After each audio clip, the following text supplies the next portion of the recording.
Shabbat Shalom. This week's Torah portion is the final Torah portion from the book of Shemot, from the book of Exodus. For next week we start the book of Vayikra, the book of Leviticus.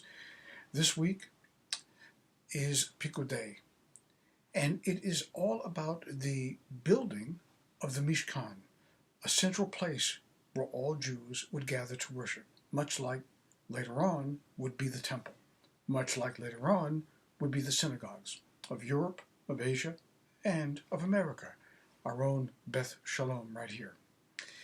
But what is really key about the beginning of the Torah reading is that the Jewish people are asked to assess themselves and give themselves, or the value of themselves, to the building of the place where they would pray, called the Mishkan. And every person was valued at the same value.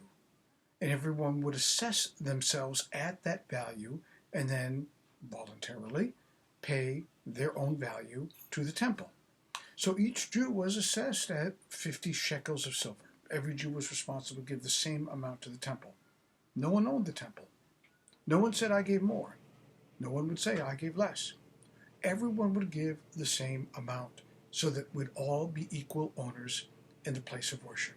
There's no hierarchy, but rather everyone is exactly the same, which is a very important lesson for how we're to conduct ourselves, not only in a religious vein, but in the secular world as well. We're to treat everyone with dignity. We're to treat everyone with respect. We're to treat everyone as if there is no hierarchy of self, because you have more money, you have a bigger car, you have a nicer house, whatever.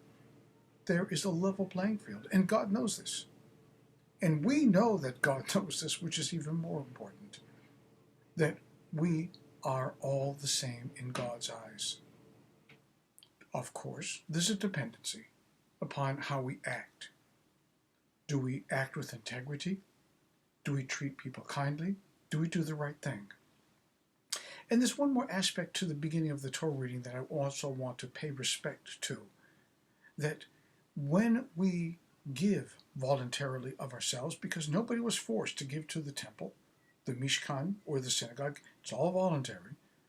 When somebody made an assessment to give to themselves, of themselves, to this sacred place, there's no bracha. There's no blessing. Asher Kedishanu has commanded us to give, because we're not commanded to give.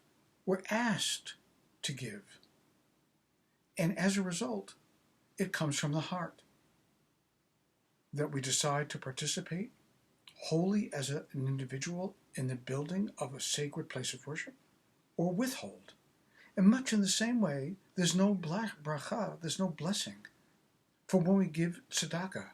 Every Jew is obliged to do, give, provide for the poor, for the needy. But it's the one thing that there's no blessing for. We're obliged to, it's a mitzvah, but asher kiddushanu b'mitzvotav, which means who has commanded us to give this, there's no bracha for it. It's simply avodat halev.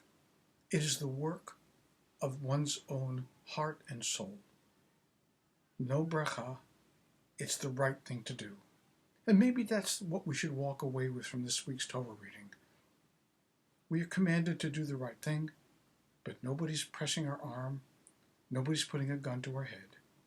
We're simply supposed to do the right thing because we walk with God. We walk in tandem with God, willingly, and because we want to be proximate, close to our Maker, and feel the blessing of God on our head because we've done the right thing. Shabbat Shalom.